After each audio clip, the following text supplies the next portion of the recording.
कुनै बेला आर्यावर्तमा एकजना केटा जन्मियो र उनको नाम राखियो आर्यदेव। नाम अनुरूप नै यिनी सानै उमेरदेखि अध्यात्मप्रति, जीवन दर्शनप्रति बडो चासो राख्थे र यही चासोको कारण अलि ठुलो भइसकेपछि उनले त्यस बेलाको नालन्दा विश्वविद्यालयमा धर्म दर्शन पढ्नको लागि आमा बाबासँग आग्रह गरे र उनी नालन्दा पुगे। प्यास उनको सामान्य थिएन। उनी शिक्षक बन्न चाहँदैन थिए, उनी आचार्य बन्न पनि चाहँदैन थिए, उनी गुरु नै बन्न चाहन्थे। र त्यसैको लागि उनले विभिन्न गुरुबाट दीक्षा लिएर आफै भिक्षु भइदिए, आफै परिव्राजक भइदिए।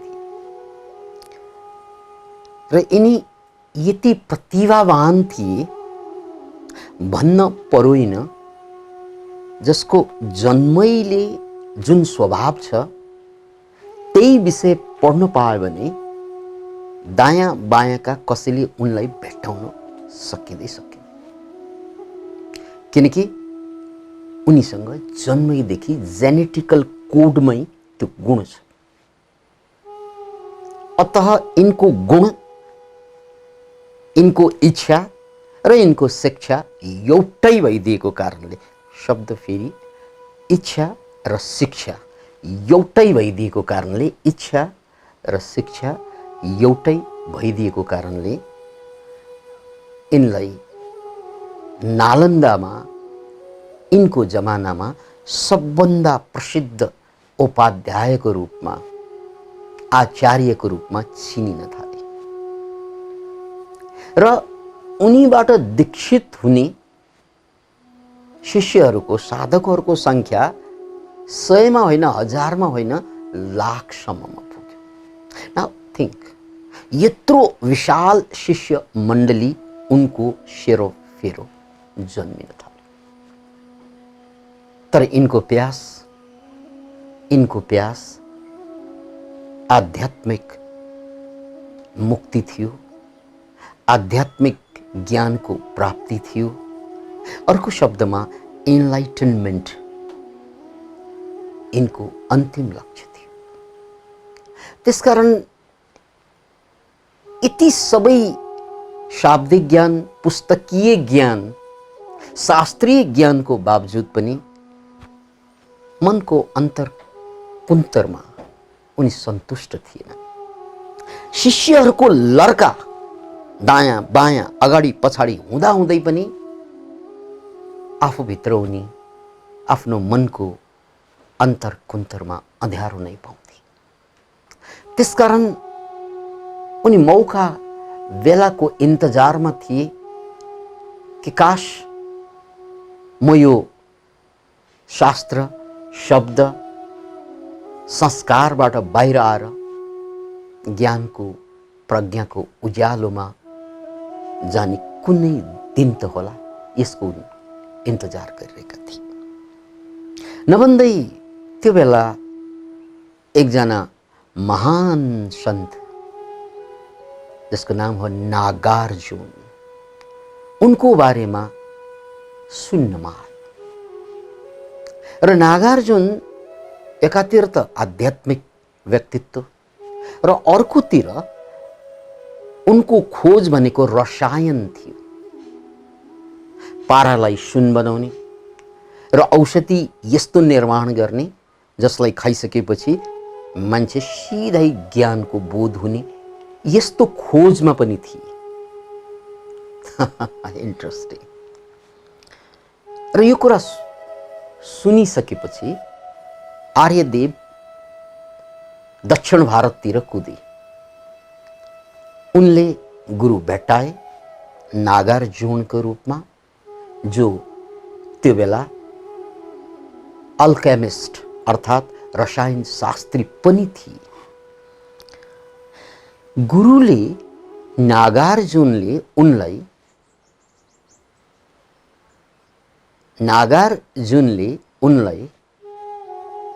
गुह्य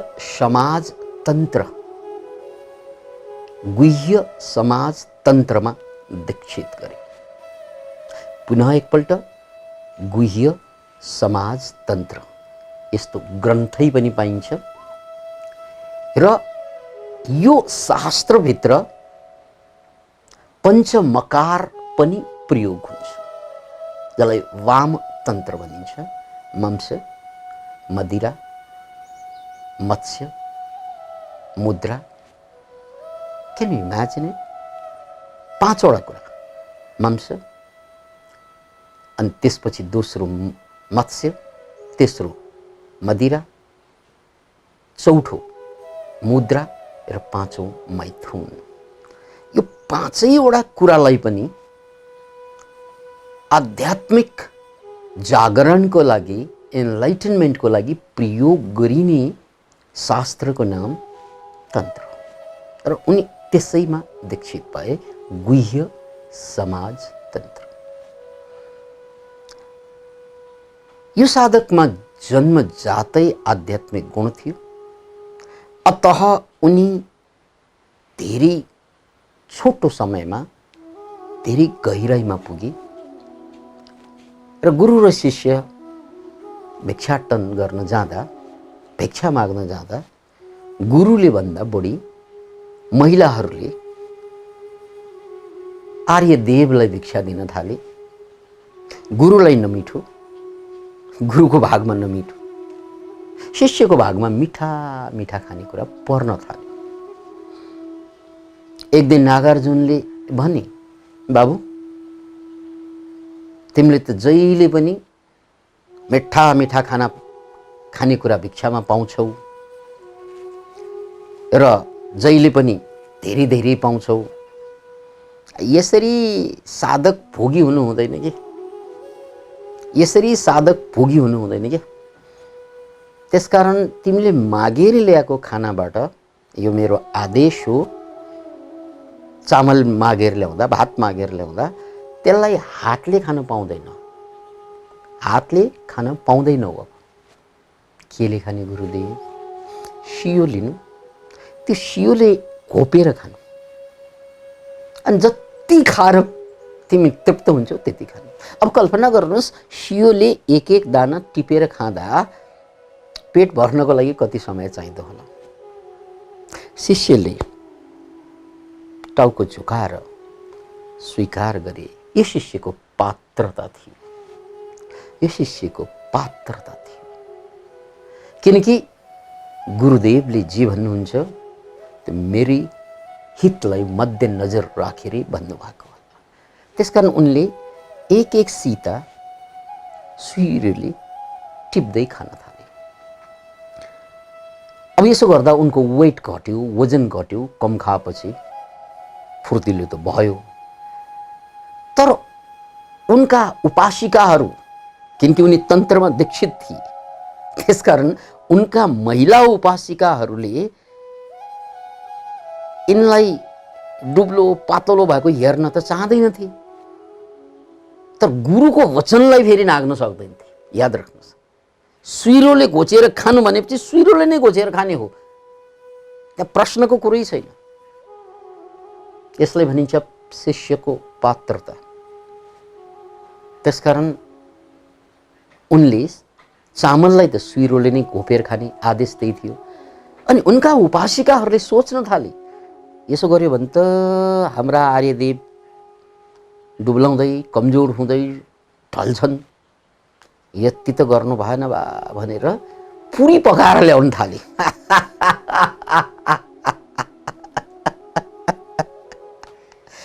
अब पुरीलाई त सुइरोले घोपेपछि पुरै पुरी आउने भयो। Can you imagine it? र त्यही पुरीमा निर्वाह गर्दै जाँदा फेरि मोटाउन थाले। है बाबु, तिमी त मोटाइस् नि, त मोटाइस् नि, के भयो? गुरुदेव, हजुरको वचनलाई म कहाँ नाग्न सक्छु र? सुईबाटै खाएको, हातबाट होइन। तर भात होइन, मलाई अब पुरी आउन थालेको छ। घिउमा मजाले डुबाएर बनाएको पुरी, त्यही खाएको छु। बुझेँ। अब मेरो अर्को आदेश छ, तिमीलाई त तरुणीहरूले, उपासिकाहरूले साह्रै माया गर्दो रहेछ। साधना यसरी अगाडि बढ्दैन बाबु। अब कोठाबाट बाहिर नजाने, किनकि बाहिर गइस् भने त विभिन्न बहानामा त मोटाउँछस्। हवस् गुरुदेव, हजुरले जे भन्नुहुन्छ मेरो कुनै प्रश्न छैन। किन भन्नाले हजुर अनुभवी, म त साधक, हजुर धेरै माथि पुगेको सिद्ध पुरुष। अतः म को हुँ र हजुरको कुरा काट्ने? हात जोडेर स्वीकार गरे। त्यसपछि कोठाभित्र थुनिएर बसे। तर कोठाभित्र थुनिएर बसिँदा त खाना त नआउने हो, कसले खुवाउने? अब उनले भने ठिकै छ, उपवास बसौँला। सायद मलाई उपवासको आवश्यकता हुँदो हो, त्यसकारण गुरुले मलाई कोठाभित्र रहने आदेश दिनुभएको होला। तर दैव संयोग भनौँ या उनको साधनाको प्रताप भनौँ, त्यो कोठाभित्र वृक्षदेवी प्रकट भई र वृक्षदेवीले थरी थरीका भोजन खुवाउँदै रहे।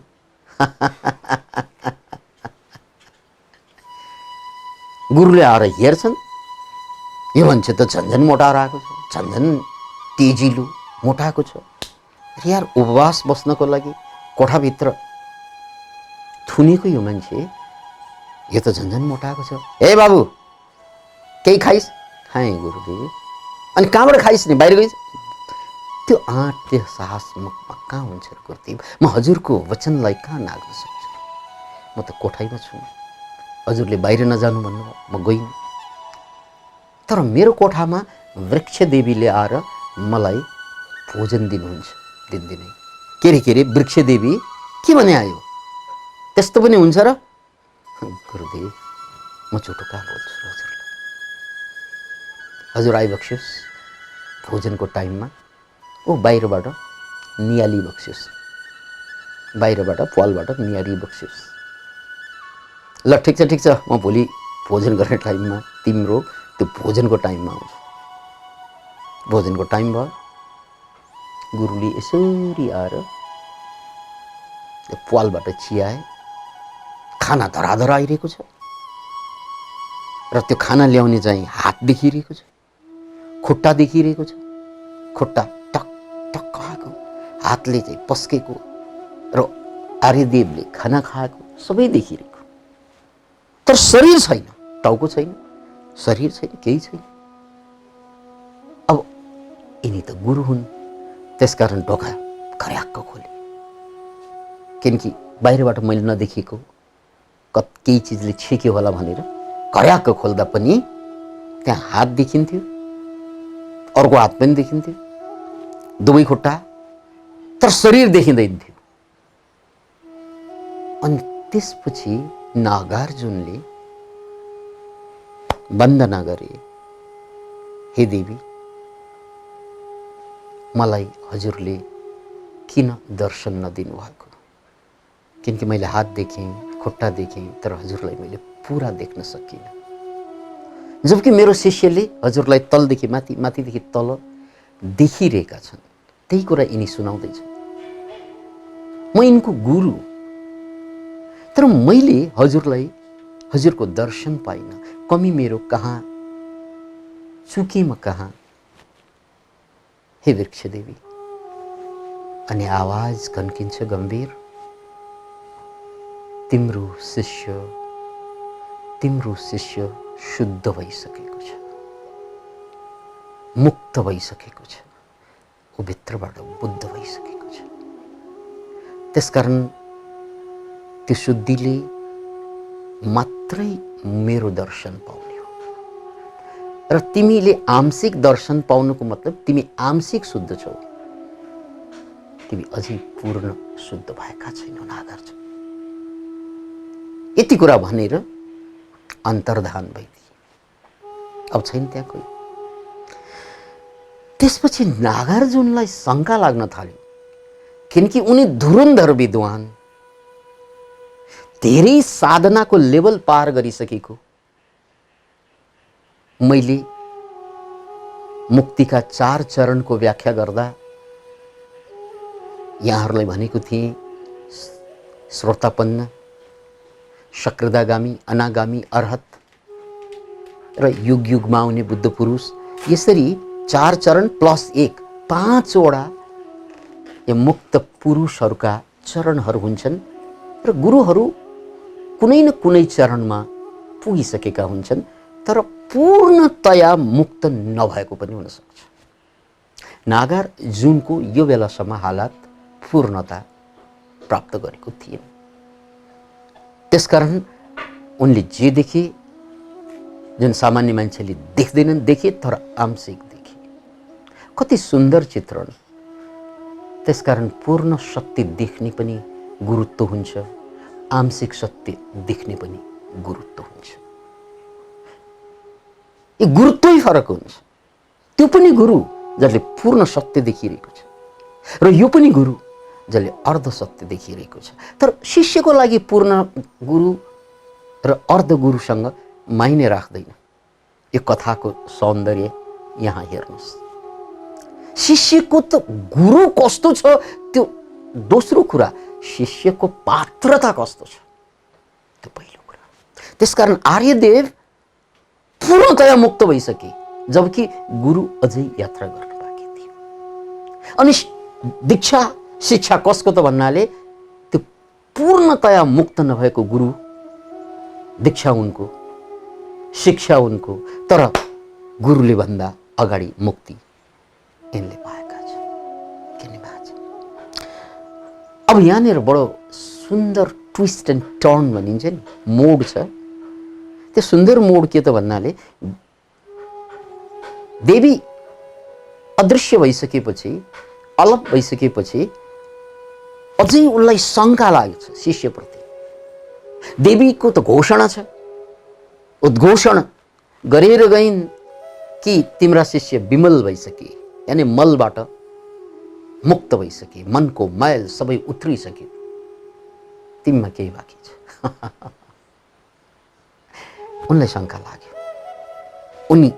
यिनी रसायन शास्त्री। त्यसपछि उनले शिष्यलाई बोलाए, अरे देव, हेर्नु म त जिन्दगीभर रसायनको प्रयोग गरेर बसेको, मैले कस्ता कस्ता केमिकलहरू बनाएको छु। हेर्दै गर त।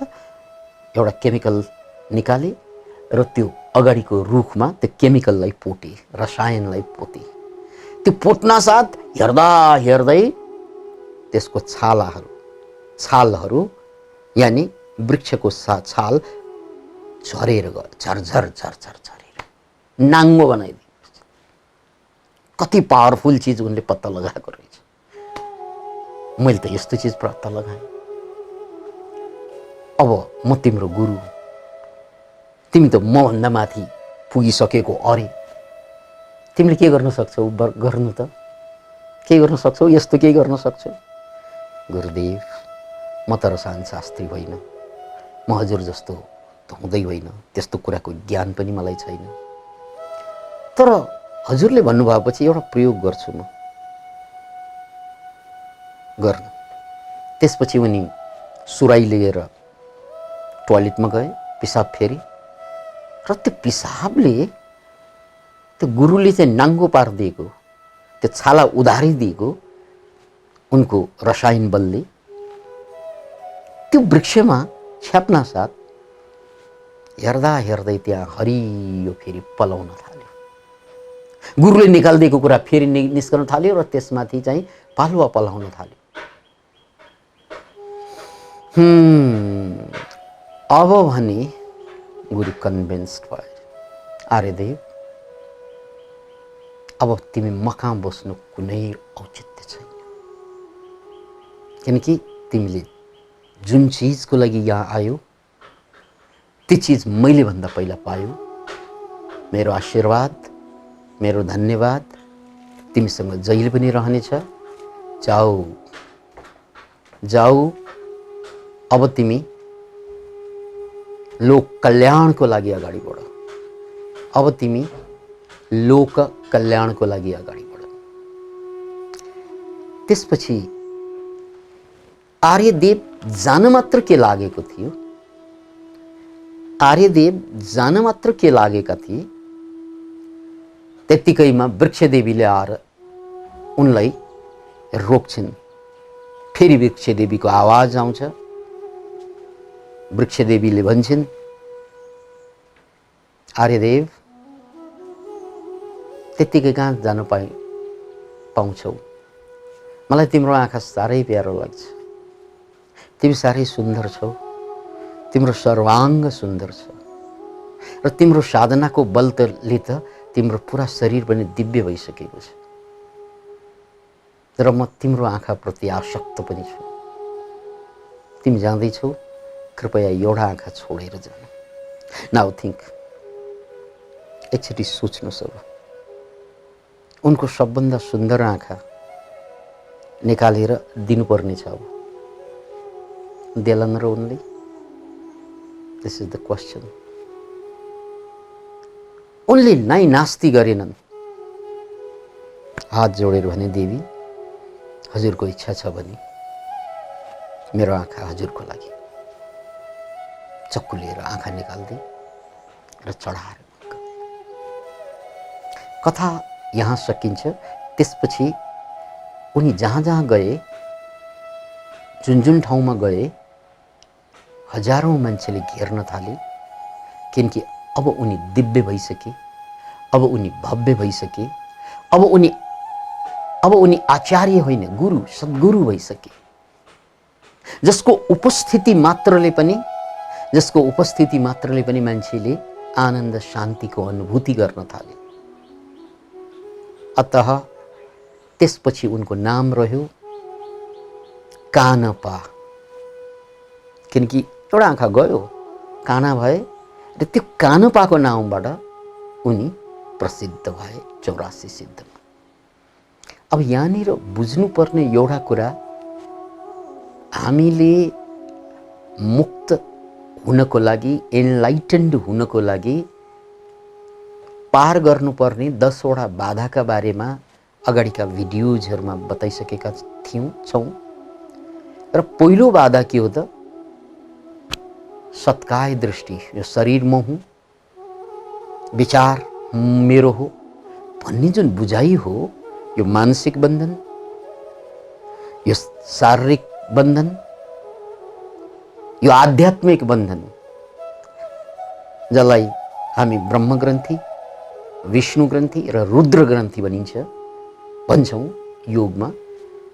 त्यो ग्रन्थि काटिसकेपछि, त्यो पार भइसकेपछि त्यो शरीरप्रतिको उनको जुन लगाव छुट्छ। त्यसकारण उनलाई आँखा छोडेर जानुमा कुनै ठुलो दुःख भयो।